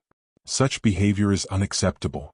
These matches are structured for strategic development, not. Actually, Kaminari cut in, eyes sparkling, that'd be kinda badass. A death wish, Jairu muttered again. Bakugo smirked, teeth bared. Finally, someone with guts. You're dead though. Even Midoriya's notebook slipped from his fingers as he stammered. As she wants to fight. All Might. The symbol of peace himself hesitated only for a heartbeat before his trademark grin returned, shining brilliantly. Young Rosewood. Your challenge is most unorthodox, yet truly heroic. Very well, your match shall be against me. A special demonstration for the class. The students erupted, half cheering, half horrified, as Hina tugged her jacket closer, utterly unfazed. Cool. Let's get it over with. The training grounds shifted into ground beta, the faux cityscape lined with empty roads and towering structures. The students gathered in the observation room, their eyes glued to the screens as the special demonstration began. At the far end of a cracked asphalt street stood All Might, his massive frame silhouetted against the fake skyline. This time he played the role of the villain, hands on his hips, his smile crooked into something almost sinister. "Mah! Foolish hero," he bellowed, overacting just enough for the students' amusement. "I shall protect this weapon with all my power. Come if you dare." Across the road, Hina stood slouched, pink slippers brushing dust along the pavement. She stretched her arms over her head lazily, then let them drop back into her pockets. A hush fell in the observation room, her classmates leaning closer to the screens, waiting for how she'd open. Then her voice carried across the silent mock city, calm, even deadpan. "It's a beautiful day outside." All Might raised an eyebrow. "Birds are singing?" Hina's eyes half-lidded, her tone steady but chilling. "Flowers are blooming?" Midoriya gasped, clutching his chest. I know that. That's on days like these." Hina finally looked up, her stare dark, her voice dropping lower, edged with a growl. "Villains like you." She leaned forward, a twisted smirk tugging her lips. "Should be burning in hell." The last words ripped through the air, her growl reverberating with unnatural force. For a second, even the students in the observation room felt their stomachs drop. In that same instant, the faint notes of a familiar track began to echo faintly, as if the battlefield itself were playing it. "Megalovania. Is that boss music?" Kaminari shouted, wide-eyed. "No way, she just turned the training grounds into a video game." Mina squealed. All Might's grin flickered, his villain persona cracking for a moment. But then, with a booming laugh, he pointed at Hina. "Young Rosewood, if you think such words can shake the symbol of peace, then bring everything you've got." Hina cracked her knuckles slowly, a faint blue glow sparking in her eyes. "Bat." The Megalovania beat pounded faintly from nowhere, as though the world itself had cued it up. Dust rolled across the cracked asphalt, the tension so thick it almost hummed in the air. All Might launched forward first, the ground shattering under his feet. His fist came down with the force of a thunderclap. But Hina wasn't there. The shortcut blink left her standing just behind him, hands still in her jacket pockets. "Too slow," she muttered. Wham! A massive bone erupted from the street, swinging like a battering ram into All Might's side. He skid across the pavement but planted his feet and laughed. "Ah, good. But you'll need more than that." Then it hit him. A creeping burn under his skin, crawling through his veins like liquid fire. His grin faltered, jaw clenching. Is this?" Hina tilted her head lazily. "Karma Retribution. You hit me, it hits back. Every punch, every step. Builds up until you can't ignore it." The class above was silent, watching their symbol of peace flinch for the first time. All Might growled through the pain, sweat beading across his brow. "So, your quirk punishes effort, huh? Then I'll just have to power through it." He rocketed forward again, fists flying in a blur of blows. Each strike rattled her bone shields, and each impact sent that karmic sting deeper into his body, needles of agony riding his nerves. Still he kept coming, each punch harder than the last. Hina's eyes gleamed, faintly glowing blue. "Seethe all you want, it won't stop." Crack. Bones zigzagged up around him, her gaster blasters firing point blank. The explosions threw him back, but he landed, seething in pain, clutching his ribs for just a moment before forcing his grin back on. "Young Hina, this quirk of yours is terrifying." The watching students were pale. "Is she actually hurting All Might?" Yaoyorozu whispered. "She's burning him alive from the inside," Jiro muttered. And yet, All Might pushed forward again, his willpower towering even as the karmic retribution aided him with every movement. Bones were cracking the pavement in zigzags, gaster blasters floating overhead with their jaws wide open. The karmic sting had All Might gritting his teeth, a rare sight that left the class holding their breath. He still advanced. Even with his muscles twitching under the burn of karma retribution, he pressed forward, every step thunderous. Hina raised her hand to summon another barrage, then stopped. Her expression softened, the lazy haze returning to her eyes as she dropped her arm. The blasters faded, the bones sank back into the earth. "No," she muttered. "I'm not gonna do it." All Might slowed, blinking through the pain. "What?" She shrugged, stuffing her hands into her pockets again. "You're All Might. You're supposed to inspire people, not get wrecked by some lazy brat with a busted quirk. I don't want to hurt you. Silence stretched across the faux city. The air still thrummed with leftover tension, but the danger had evaporated. All Might straightened, his broad chest heaving, that eternal smile fighting its way back onto his face despite the lingering sting crawling under his skin. Young Hina, you chose to stop. That restraint is what makes a true hero. Above, Class 1A broke into hushed murmurs. She stopped herself? Ida said, astonished. Guess she does have a conscience, Bakugo muttered, though his fists were clenched tight. More like she didn't feel like finishing it, Jiro deadpanned. All Might raised his arm to the sky, booming despite the faint tremor in his voice. And that is the end of the match. Well done, young Hina. Hina just yawned and flopped down onto a piece of broken concrete, curling up like she was about to nap mid-battlefield. The dust settled over ground B, and the silence cracked into an explosion of whispers. Did she just make All Might wince? Kaminari gawked, sparks jumping from his hair. What's? Dude looked like he was in pain. Kirishima added, eyes wide. Her quirk's nuts. Ashido muttered, almost impressed. It's not just the quirk, Tokoyami said gravely, his arms folded. The control, the decision to stop. Both are telling. Bakugo, on the other hand, was seething like the cratered pavement. Tissit. Don't act like she's some saint. She pulled her punches, she could have ended him. Or she's just too lazy to finish a fight, Jiro deadpanned again, pulling on her earlobes. Hina was already halfway tuned out, curled up on a concrete block with her arms under her head, looking like she was trying to nap. Wake me when something fun happens. She mumbled. All Might's booming voice pulled the focus back. Class 1A. That was a demonstration match. Now, it's your turn. The students snapped back to attention as he began drawing lots, splitting them into the hero and villain teams. Just like in the anime, the matchups were called out in order. First battle, Team A, Midoriya and Uraraka as heroes, versus Team D, Bakugo and Ida as villains. Gasps and mutters rippled through the class at the announcement, exactly as they had in canon. All Might's teeth gleamed in the sunlight. Now, let's begin. The first match kicked off. Midoriya and Uraraka, the heroes, carefully advanced through the faux city, tension heavy in the air. Bakugo, unable to contain himself, ambushed Midoriya almost immediately with a devastating blast that shattered the walls. From her seat on a demolished robot like it was a couch, Hina cracked one eye open. Called it. Bakugo's too impatient to play defense, already blowing his cover. She yawned, pulling her hood over her eyes. Classic glass cannon move.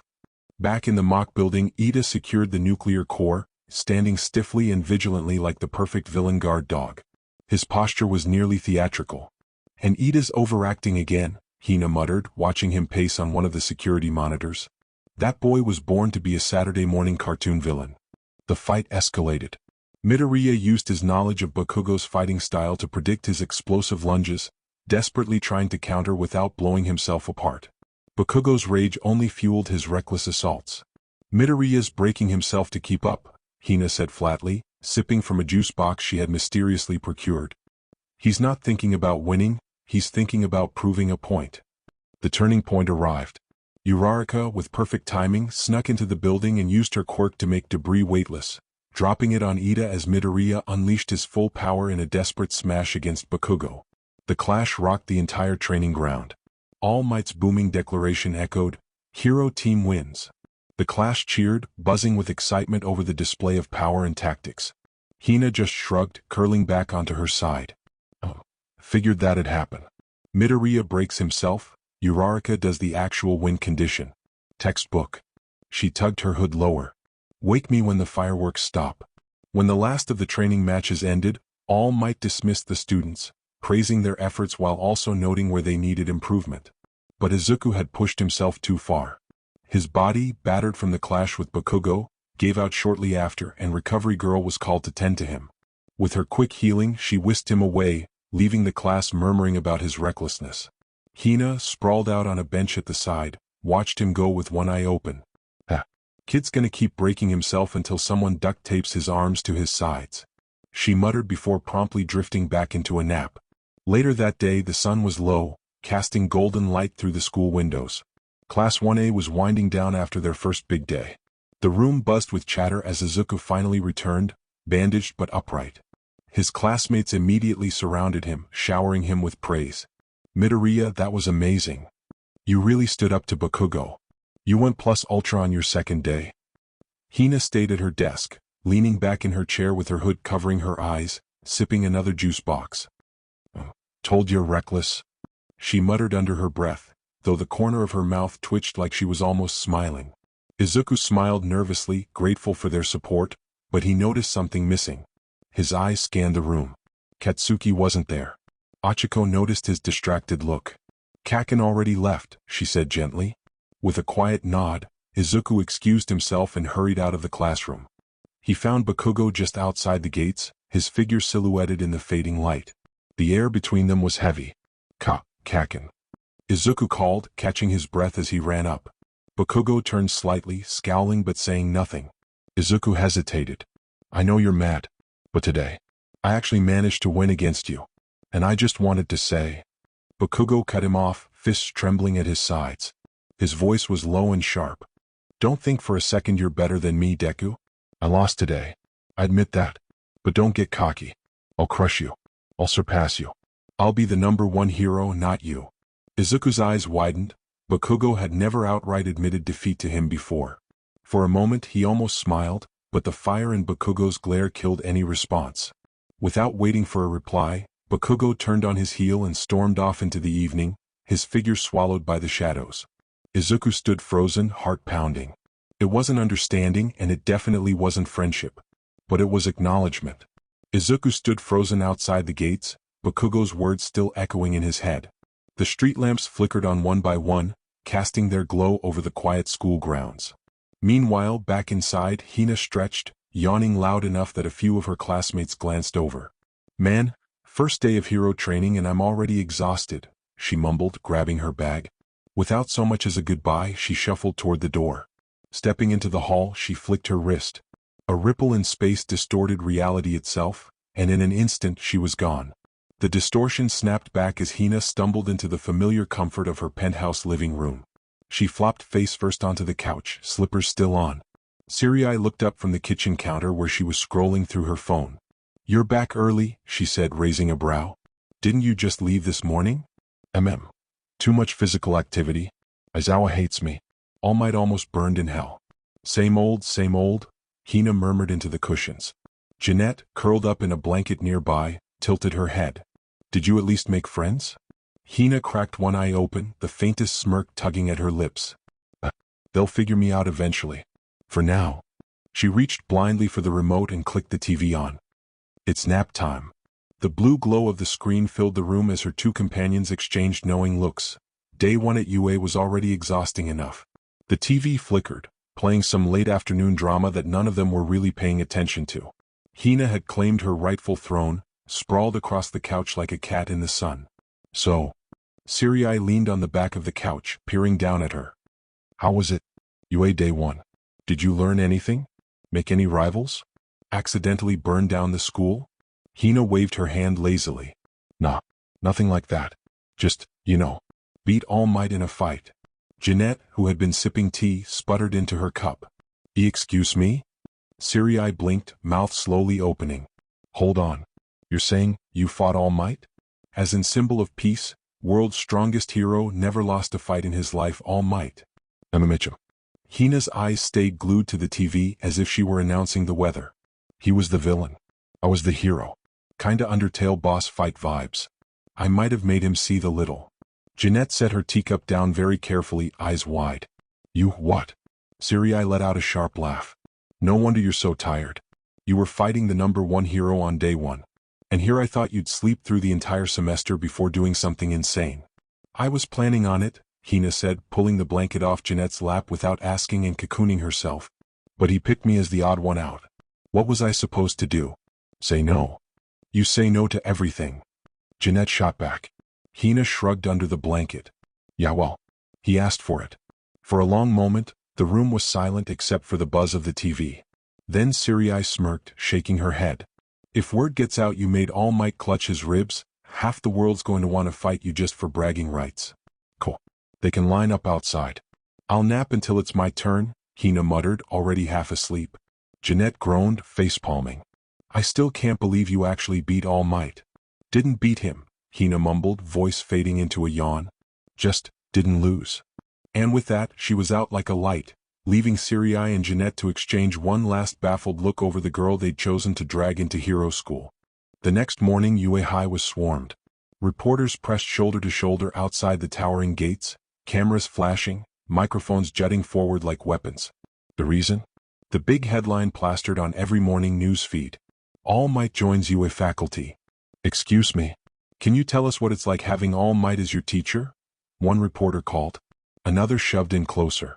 How does it feel knowing you'll be trained by the symbol of peace himself? Does this mean the next generation of heroes will surpass the last? The first unlucky target they spotted was Hina, trudging toward the gate in her uniform, hands stuffed in her pockets. The cluster swarmed her instantly, microphones nearly smacking her in the face. Miss, what's your opinion on All Might? Hina stopped, stared at them with her heavy-lidded eyes, then yawned so wide it nearly unhinged her jaw. Without a word, she shuffled past them, the yawn her only interview answer. The press stood stunned. Camera still rolling. Was that a yawn? One reporter hissed. She just ignored us, another muttered. Meanwhile, Hina rubbed at her eyes, unimpressed. Way too early for paparazzi. She mumbled, slipping through the gates as if the crowd weren't even there. The reporters didn't give up. They turned toward another figure, Eraserhead himself, slouching toward the gates with his usual dead-eyed stare. Eraserhead. Is it true that All Might will be teaching hero basic training? Do you think that's safe for the students? Shota Aizawa sighed, tugging his scarf higher around his face. Go home. None of this is your business. Of course, the reporters didn't listen. They surged forward, trying to push past him. And then, whip. A low mechanical hum filled the air. The towering metal gate suddenly lit with blue lines of energy. A massive hexagonal barrier snapped into place around Yue, its translucent panels buzzing with force. The reporters slammed into it face first, bouncing back with cries of shock. Cameras rattled as they tried to film through the shimmering wall, their questions muffled. Yue's defensive barrier has been activated, one of them shouted, pressing against the glowing surface. Inside the shield, Hina glanced back over her shoulder, raising an eyebrow at the sight of dozens of reporters stuck outside like fish against a glass tank. Guess the teachers aren't morning people either, she muttered, and strolled on toward the main building. By the time Class 1A had settled into their seats, the earlier chaos with the press was already a distant memory. Shota Aizawa stood at the front of the room, half wrapped in his capture scarf, his eyes barely open. We're doing something important today, he droned. Class needs a representative. Immediately, nearly every hand in the room shot up. Pick me. I'll be the best leader. Kaminari grinned. No way, someone like me's perfect for this job. Mina added, pumping a fist. I'd bring the most stability to this class. Ida declared, practically vibrating with passion. Even Bakugo slammed his desk. Damn right it's gonna be me. Across the room, Hina was slouched against her desk, arms folded, her head lazily propped against one hand. Her other hand weakly lifted halfway into the air before flopping back down. Nah. Too much work. The arguing grew louder until Ida finally stood tall, chopping the air with his hands. This is absurd. Choosing ourselves individually is hardly democratic. We should put it to a vote to ensure a fair outcome. Some of the students grumbled, but Aizawa simply waved a limp hand. Fine. Vote. He pulled a sleeping bag from nowhere, zipped himself inside at the front of the class and muttered, "Wake me when it's over." A few minutes later, the results were tallied on the board. Class Representative, Izuku Midoriya. Deputy Representative, Momo Yaoyorozu. Ha. Me? Izuku nearly fell out of his chair, pointing to himself with wide eyes. Yes, Midoriya, congratulations. Ida said, though there was a slight quiver in his voice, his clenched jaw betraying his disappointment. It is a respectable choice. Yaoyorozu, on the other hand, placed a hand on her chest with calm grace. I'll do my best to assist. From her seat, Hina yawned again, tapping her desk with a finger. Guess they picked the nerd and the rich girl. Not bad, they'll actually do stuff while I nap. A couple of her classmates side-eyed her, whispering, half amused and half incredulous. Did she vote for herself at all? Jiro asked. Nope, Kaminari snickered. She's dead serious about that lazy thing. I'm telling you it's literally her quirk, Mina replied, shaking her head. Aizawa unzipped his sleeping bag just enough to peek out. Are you all done? The class quieted, though Midoriya still looked like he was about to faint from the pressure. Good, Aizawa muttered. Then we're moving on. The cafeteria buzzed with voices, silver trays clattering and chairs scraping as students from across UA dug into Lunch Rush's legendary food. At one corner table, Izuku, Achiko, Tenya, and Hina sat together. Izuku poked at his Katsudon nervously. I don't know if I can really be a class representative. Everyone's counting on me, but I'm not. I'm not the type. Tenya placed his tray down with a decisive clack. Nonsense, Midoriya. You displayed quick judgment and decisive action during the entrance exam. That kind of intuition is exactly what our class needs in a leader. Izuku's face flushed. Why, you really think so? Indeed, Tenya nodded, pushing his glasses up with 2 fingers. In fact, I cast my vote for you. Wah. You voted for me? Izuku practically leapt from his seat, causing nearby students to turn their heads. Of course, it was the logical choice. Achiko giggled, sipping her juice box. That's super sweet, Ida. Honestly, you're so formal about everything. You sound like some nobleman or something. She leaned in curiously. Wait, are you rich or something? Tenya stiffened, chopsticks frozen midair. His eyes darted briefly before he exhaled. Yes, I feared this might alter your perceptions of me, but my family carries a certain legacy. I am a member of the Ida hero family. Izuku's eyes widened. The Ida family? My elder brother is the turbo hero, Ingenium, Tenya admitted, voice full of pride but tinged with hesitation. He's a well-known professional. I simply wish to uphold the family name honorably. Achiko clapped her hands together. That's so cool. You should have said that earlier. Tenya's face turned slightly red at the enthusiasm. Meanwhile, Hina had been quietly picking at her tray, idly swirling rice around with her chopsticks. She hadn't said a word since they sat down, but now the other 3 turned their eyes toward her. What? She muttered, not looking up. You've been way too quiet, Achiko said with a playful pout. Come on, say something. Yeah, Izuku added nervously, scratching his cheek. We're all opening up here. Tenya nodded. Transparency builds trust. Hina finally sighed, leaning back in her chair. Fine. Here's what I think, she jabbed a thumb toward Izuku. You'll do fine as rep. Ida's too uptight for the job, Uraraka's too nice, and me? She pointed at herself. I'd nap through every meeting. So congrats, nerd. You're stuck with it. Izuku blinked at her bluntness, then chuckled nervously. Thanks? I think. Achiko snorted into her drink. But before the moment could lighten further, the cafeteria lights flashed red and a shrill wee-wee alarm rang through the halls. Every student froze. A third year nearby slammed his tray down. That alarm only goes off if someone's broken through the school's defense barrier. Chairs screeched back as panic spread across the mess hall. Hina, however, just slouched lower in her seat, muttering under her breath. Of course this happens during lunch. The cafeteria instantly dissolved into chaos. Students leapt from their seats, trays crashing to the floor as the crowd surged toward the exits.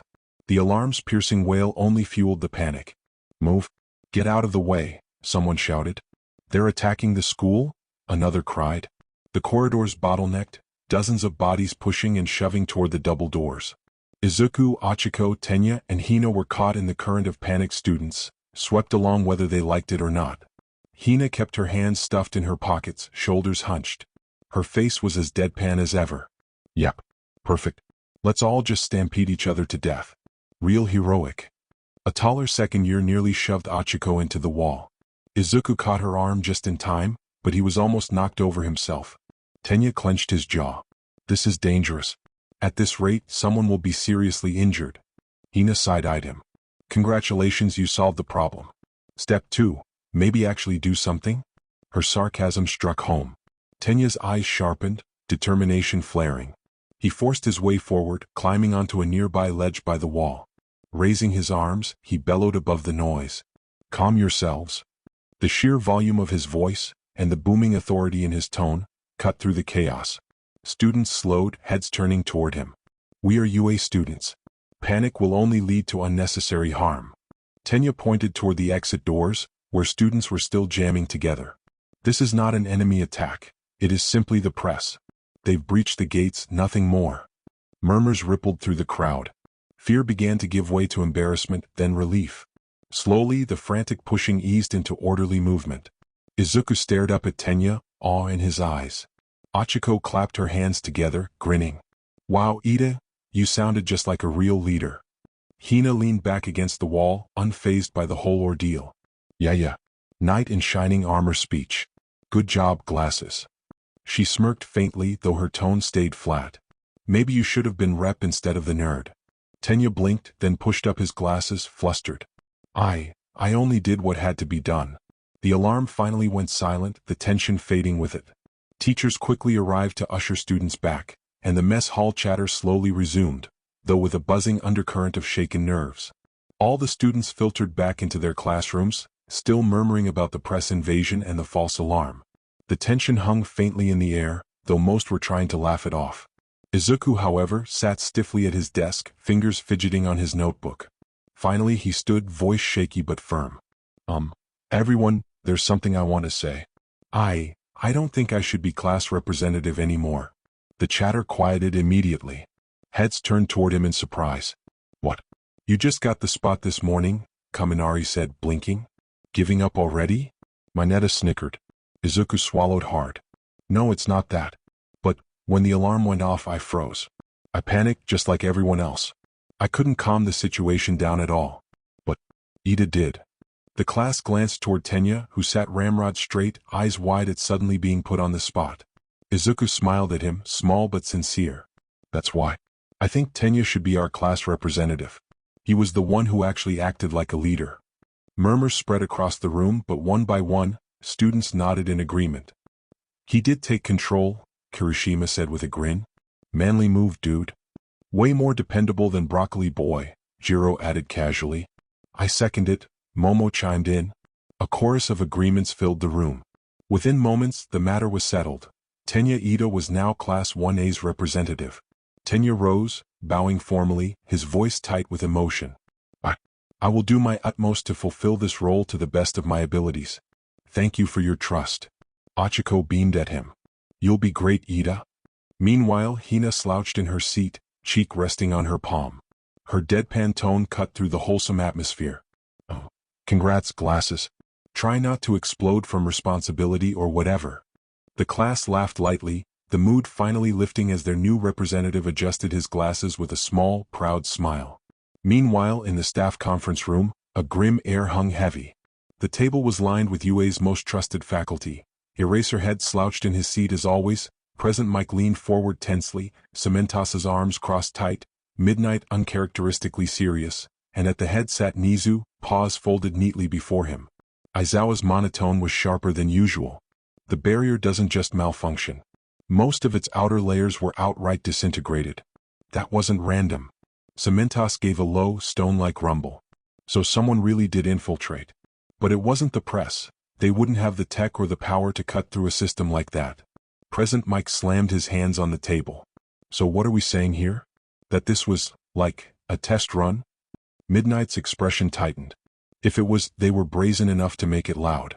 Whoever did this wanted us to see it. All Might, who had been silent up to that point, clenched his fists. His voice, low and serious, carried a weight far removed from his public persona. Heroes aren't the only ones preparing for the next generation. Evil moves in shadows, and sometimes in plain sight. Principal Nizu finally spoke, his small, high-pitched voice chilling in its clarity. Exactly. A mere reporter could not bypass UA's defenses. This was not a coincidence, and it was not clumsy. This. He tilted his head, his beady black eyes gleaming with rare severity. May very well be a declaration of war. Silence fell across the room, every pro-hero teacher absorbing the weight of that phrase. Even Aizawa, who rarely reacted, tightened his scarf slightly, jaw stiff. Nizu continued. We will strengthen security protocols immediately. But more importantly, we must prepare our students. If villains intend to strike at UA, our next generation of heroes will be their first target. The silence stretched after Nizu's grim declaration, until Midnight broke it.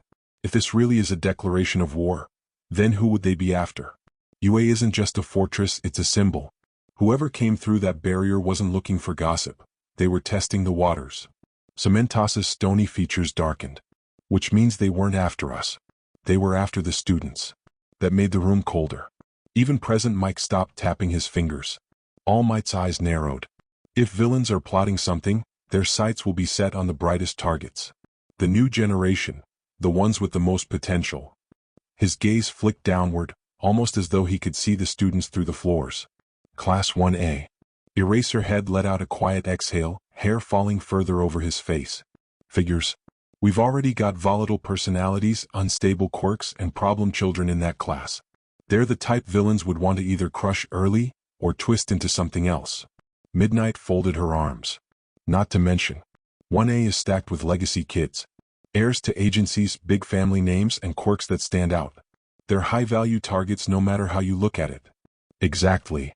Nizu's tone was both matter-of-fact and razor-sharp. And don't forget, Class 1A has already shown remarkable results in less than a week. Some of them outperformed even our expectations. If I were a villain looking to shake society's faith in heroes.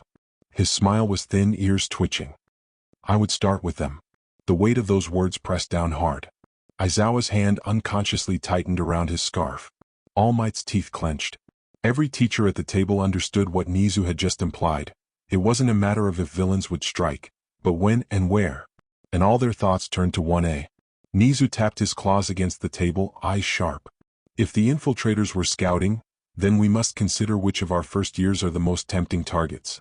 A holographic display flickered on, showing the faces of Class 1A in neat rows. Yuga Aoyama. Present Mike groaned. Naval laser boy? Flashy but fragile. Aizawa muttered, self-absorbed, insecure. Villains could twist that desperation for attention. Mina Ishido. Midnight perked up. Acid is versatile and dangerous. And she's bright, social, which makes her trusting. Aizawa, which also makes her exploitable. Tsuyu. Cementos nodded. The frog girl's adaptable. A quirk with mobility and utility. She's grounded but if captured. Nizu, her stability would be shattered and the blow to morale would be immense. Tenya. All Might's face softened. Ingenium's younger brother. Legacy hero. If villains wanted a public statement, striking an heir would do it. Achiko Uraraka. Midnight, zero gravity is terrifying if refined. A villain group could weaponize her quirk in catastrophic ways. Aizawa, and she's naive. Easy to manipulate emotionally. Mashireo Ojiro. Cementos, his quirk tail gives him martial arts potential. Solid, reliable. Aizawa shrugged. But not flashy. Low on the high-value list, unless they want discipline broken. Denki Kaminari. Present Mike chuckled. Electric boy? Electrification is dangerous but reckless. Villains would love a walking EMP. Aizawa, and his instability after overuse is a weakness to exploit. Ajiro Kirishima. All Might, strong spirit. Harden is a hero's quirk through and through. Nizu, which makes him symbolic prey. Crush the hard stone, and you prove no one is invulnerable. Koji Koda. Midnight frowned. On E-Voice, communicating with animals is underestimated. Infiltration, reconnaissance, the applications are endless. Nizu smiled slyly. Exactly the kind of power villains might covet for ambushes. Rikido Sato. Cementos, sugar rush. A brute force quirk with a caveat. Aizawa, but villains might target him for stamina weaknesses. Easy to push into collapse. Mizo Shoji. Nizu tilted his head. Duplicator arms, superior senses. Valuable for intel gathering. Aizawa, and his quiet loyalty? Villains would break him just to demoralize the rest. Kyokujiro. Present Mike slapped the table. Earphone jack. Kid's got sonic instincts. Midnight, she'd be a huge asset to villains if forced. Sonics plus recon? Dangerous. Antisero. Cementos tape. Practical, flexible quirk. Aizawa sighed. Villains wouldn't see power, but usefulness. Tethers, binds, mobility. Fumikage Tokoyami. The room went still. All Might, dark shadow. Nizu, if corrupted it could become catastrophic. A darkness quirk with will of its own, villains would pounce. Shoto Todoroki. Everyone exchanged heavy looks. Nizu, Endeavor's son. Fire and ice. A prodigy. A hostage or a weapon. Either way, prime target.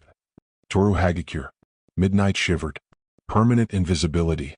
If villains convinced her to defect, Cementos, they'd gain the perfect spy. Ketsuki Bakugo. Aizawa's eyes hardened. Explosion, aggressive, prideful. Already volatile. Nizu's ears twitched. And precisely why villains would love him. Either as chaos incarnate, or to twist his rage into fuel. Izuku Midoriya. All Might's hand clenched into a fist under the table. He's determined. Too determined. If villains sensed his drive, they might see him as malleable. Aizawa cut in flatly, or disposable. He overextends. Easy to bait. Minoru Mineta. Midnight pinched her nose. Sticky balls. A liability more than anything. Nizu ever smiling, but sometimes villains prey on the weakest link. Easy to grab, easy to shatter. Momo Yaoyorozu. Cementosa's voice rumbled with weight. Creation. Limitless potential. A villain's dream quirk if subverted. Nizu's eyes gleamed. Yes. In the wrong hands, Yaoyorozu is an arsenal factory. High priority target. Finally, the display shifted. A picture of Hina Rosewood appearing at the edge of the grid. The faculty grew notably more cautious. Hina Rosewood. Aizawa exhaled. Lazy as hell. Zero physical strength. But that quirk. Karma. All Might's jaw tightened. Those, Gaster blasters. We saw what she did to my body. If villains learn she can force pain directly. Nizu's smile sharpened. Karma-based abilities. Retribution itself. Villains wouldn't just target her, they'd fear her. Which makes eliminating or twisting her even more attractive. The room fell quiet. Nizu folded his paws neatly. So, 21 children. Every one a potential weapon, or victim. And the villains will not hesitate to make them either. The silence was absolute, the weight of it pressing down like a storm ready to break. The city's heart beat with chaos. A low-life villain, face wrapped in an iron contraption of jagged plating and tubing, clutched 3 trembling hostages in the crook of his arms. His voice echoed through the street, manic and grating. Back off, or habit headgear pops these weaklings like balloons. Kamui Woods crouched on a nearby rooftop, branches flexing and straining with tension. He could restrain the villain, yes, but with civilians used as meat shields, even the slightest mistake would turn fatal. Damn it. He muttered, sweat sliding down his brow. MT Lady stood opposite, ready to enlarge at a moment's notice. But one misstep and she'd crush more than she saved. The crowd below murmured in fear. And then, a gust of wind. A blinding smile. Fear not, for I am here. All Might descended like a thunderclap, his shadow falling over villain and hostages alike. Habit headgear staggered, eyes wide with panic, just as the symbol of peace reared back his arm. Missouri. Smash. The air detonated. In a single strike, Habit headgear was ripped from his footing, sent spiraling into the side of a truck with such force his mask shattered into fragments. The hostages were blown clear but unharmed, landing safely in Kamui's branches. The crowd erupted into cheers, chants of All Might, echoing through the boulevard. But the hero barely lingered. He raised a hand, waved once, and launched himself down the avenue. Another job well done. MT Lady huffed, pouting as the cheers faded with his retreat. He just swoops in and takes all the credit. Kamui, still holding the shaken hostages, muttered, "Be glad he's here at all." All Might didn't stop running. Not immediately. Everywhere he leapt, new cries for help pulled him. A car crash. A collapsed balcony. A robbery attempt. He saved, he smiled, he carried on. But each detour cost him seconds. Minutes. His breath grew heavier. His legs slower. By the time the UA gates loomed, his lungs burned with an ache that would never fully fade. I've slowed down again. The thought pierced sharper than any villain's blade. His time was thinning. Already he felt the weight of his gift, the strength passed down, no longer wholly his. His mind drifted, unbidden, to that quiet conversation with young Midoriya. I told Kaken. About part of it. That my quirk was given to me. For a heartbeat, rage had almost burst from him. But the boy's eyes had been so raw, so desperate, that anger melted into sorrow. All Might had placed a hand on his shoulder then, the same hand that once carried the world. You must be careful, young Midoriya. One for all, it must remain secret. Not for my sake, but for yours, for the world's. And he had forgiven him. But forgiveness did not erase fear. Because even now, in the quiet between leaps, Toshinori Yagi knew, if their enemies uncovered even a shred of that truth, neither Izuku Midoriya nor the future itself would be safe. Back at UA, the bell rang, and Aizawa dragged his sleeping bag back into its corner before standing upright with his usual dead-eyed stare. Alright, listen up. Today's basic hero training is off campus. We're going to a facility that specializes in rescue operations. Suit up and get on the bus. The class buzzed with energy as they filed out, the words rescue training sparking all sorts of daydreams in their heads. Within minutes, they were in costume and packed into the UA transport bus. Unlike a normal school bus, this one was wide and open inside with no assigned seats. Students sprawled where they pleased, chatting and laughing as the vehicle hummed to life. They all get on the bus and they take off. Man, this thing's so roomy, Kaminari grinned, arms folded behind his head as he leaned back. Spacious enough for your big mouth, Jiro muttered, earjacks twitching idly. Conversation quickly turned from the facility they were heading to quirks. Tsuyu tilted her head toward Izuku, eyes blinking wide. Midoriya-kun, your quirk? It's kinda like All Might's, right? The strength, the punches. Izuku immediately tensed, stammering, "It's. Hey, no way," Kirishima cut in, laughing.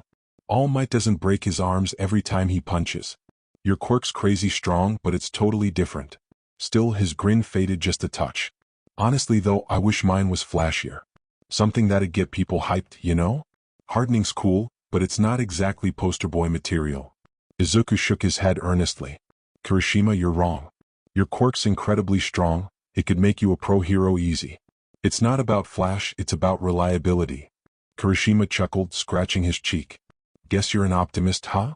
Come on, he added, pointing toward the other end of the bus. Compare me to Bakugo or Todoroki. Those quirks are perfect for the spotlight. At that, Tsuyu blinked slowly. Bakugo's too angry to be popular, though. Wah?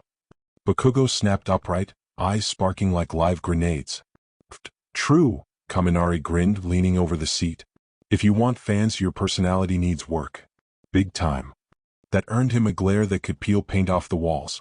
But for once, Katsuki wasn't the center of dominance, he was the butt of the joke. Izuku watched quietly, realization dawning. Back in middle school, he had always been the one singled out, teased, laughed at. But here in U.A, the tables had turned. Bakugo was the one being ribbed. And everyone was still laughing, but now it didn't sting, it just felt like camaraderie. Across the aisle, stretched out with her head against the glass, Hina was dead asleep. Geez, Mina snickered, pointing at her. How can she sleep through this? We're on our way to rescue training. Maybe she just doesn't care, Jiro shrugged. Or maybe she's saving her energy, Tokoyami offered, voice dark and serious. A warrior at rest before the battlefield. Kaminari grinned mischievously. Nah, I bet she's dreaming about snacks. That got a laugh from a few of them, though none dared poke her awake. After what they'd seen at the training against All Might, nobody really wanted to risk being the one she woke up cranky at. Even Aoyama gave a sparkle of approval. Zedalor, to nap so peacefully, truly magnifique. As the bus hummed toward their destination, the class's chatter filled the space with energy, while Hina's steady breathing by the window made it clear. She'd face rescue training when she was good and ready. The bus rolled smoothly along the highway, sunlight spilling in through the wide windows. Students' chatter bounced around, and inevitably the subject drifted right back toward quirks. Kaminari leaned back, jerking his thumb at the snoozing girl against the glass. Okay, but real talk, what is her deal? Rosewood's quirk is scary as hell. That got a small ripple of agreement. Mina scrunched her nose. Yeah, no kidding. Karma? It's like instant payback the moment she lands a hit, right? Even All Might had to double over when she tagged him. That wasn't just payback, Jiro muttered, arms crossed. That looked like raw pain. She practically made the symbol of peace seethe. Who even does that? Tokoyami's eyes glinted beneath his shadowed bangs. It is a power that exacts balance. Divine punishment in a way. Such a gift is not one to be trifled with. Okay, sure, Ciro said, half laughing, but are we just ignoring the fact that she growled burn in hell at All Might like some kind of RPG boss? That earned chuckles all around, though a few glanced at Hina nervously as if she'd wake and growl it at them. Izuku, who had been fidgeting nervously with his notebook, suddenly perked up. Wait, that's it. Everyone blinked at him. What's it? Mina asked. She reminds me of Sans. From Undertale. Blank stares. You know, indie game? Skeleton with a hoodie? He's normally lazy and goofy, but if you go down the wrong path, he fights you. And it's terrifying. Still some blank stares. Achiko tilted her head. Show us. Izuku scrambled out his phone and quickly pulled up a YouTube clip. Soon enough, the eerie 8-bit music kicked in, and Sans delivered his infamous lines on the screen. The moment he spoke, it's a beautiful day outside. Birds are singing, flowers are blooming. On days like these, kids like you should be burning in hell. Half the bus slowly turned their eyes toward the sleeping Hina. Holy crap, Kaminari whispered. That's literally what she said to All Might. And then the fight began on screen, dodging patterns of glowing bones, blinding beams of skull-shaped blasters, relentless pressure while the little sprite on screen barely clung to life. Those attacks. Jiro's voice was low, incredulous. That's basically her. Gaster blasters, karma damage, punishing you just for moving wrong. Zero muttered. Bro, she Sans with skin. The group shivered a little, suddenly seeing Hina in a different light. Well? Kirishima tried to chuckle, rubbing the back of his neck. At least she's not aiming all that at us, right? But the way everyone avoided looking at her made it clear they weren't entirely sure. Meanwhile, Hina snored softly against the window, blissfully unaware she had just been officially upgraded from terrifying classmate to walking video game boss fight. On screen, Sans' pixelated grin widened as another volley of Gaster blasters rained down. The students were glued to the video, some leaning over the aisle to get a better look, others whispering things like, "That's totally her quirk, and she even talks the same way." And then a shadow fell across the phone screen. The group froze. Slowly, their gazes drifted up from the glowing pixel skeleton, straight into Hina's half-lidded eyes as she stretched, having woken mid-demonstration. She rubbed at her neck, glancing between the tiny Sans on screen and her classmates' guilty faces. Really? Her voice was low and amused. Y'all watching Undertale without me? Nobody answered. Kaminari tried to fumble the phone into his pocket, but Izuku squeaked and pulled it back. The silence was thick. Then Hina smirked. So, I guess you've all got a bone to pick with me? A collective groan rose from the bus. Mina slapped her forehead, Zero covered his ears, and even Tokoyami muttered, "Truly, the lowest form of humor." Pfft. Achiko couldn't hold back a laugh. Okay, that was actually kinda perfect. Katsuki clicked his tongue from the back row. Tisich, figures you'd think you're funny? Hina only leaned back in her seat, arms behind her head. Hey, if the hoodie fits. She glanced at the phone screen, watching Sans deliver another lazy line. Honestly? Could be worse. He's got great taste in ketchup. That broke the tension just enough for a ripple of laughter to spread through the bus, though most still eyed her with the same wary respect as before. After all, she wasn't just like Sans, she was Sans, and they all knew it. The bus hissed to a stop at the base of the dome-shaped facility. The students filed out, craning their necks to take in the massive structure gleaming under the sunlight. This place looks like something straight out of an amusement park, Mina whispered, bouncing on her toes. More like a disaster movie set, Jiro muttered, adjusting her earphone jacks. Hina dragged her hoodie up over her head, yawning as she trudged along at the back. Big dome, lots of props, probably fake earthquakes inside. Bet it's loud in there. The giant sliding doors opened, and there stood a figure in a pristine space suit, the Pro Hero 13. Welcome, students of UA, 13 greeted warmly, arms spread wide. This is the Unforeseen Simulation Joint, or USJ. A facility designed to replicate all manner of disaster zones, fires, floods, landslides, shipwrecks, and more. Here you will learn to harness your quirks, not for battle but for rescue. The students' chatter died down, their gazes turning reverent. Even Bakugo, though still scowling, was listening. 13 raised a gloved hand, voice steady and full of conviction. Our purpose as heroes is not destruction. It is not combat. It is to protect. To save. Even the most flashy or destructive quirk has the potential to become someone's lifeline. Izuku's eyes lit up with admiration. Achiko nodded rapidly beside him. Ida straightened, absorbing every word. Hina, though, was mid-yawn again. Amicham. Save people. Don't blow 'em up. Got it? She muttered, mostly to herself. But before 13 could continue, the air at the center of the plaza shifted. A dark, misty vortex spiraled open on the steps below. One by one, figures emerged, dozens of them. Men with knives, bats, and grotesque mutations. Shadows twisted and spilled across the polished floor, spilling more villains into the rescue dome. The students froze. That's not part of the exercise, Kirishima stammered, voice cracking. Izuku's breath hitched. Real villains?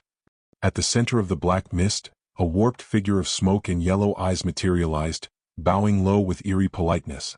Ah, so many fledglings, and All Might is supposed to be here too, yes? The smoky man said, his voice like velvet and ash. The hairs on the back of everyone's neck stood on end. 13's posture stiffened. Aizawa immediately stepped forward, scarf unfurling. Students, get back. This is the real thing. For once, Hina's eyes weren't half-lidded. She straightened at the sight of the black portal, muttering under her breath with a faint growl. Guess it's not such a beautiful day outside after all. And that's it for today. I hope you enjoyed.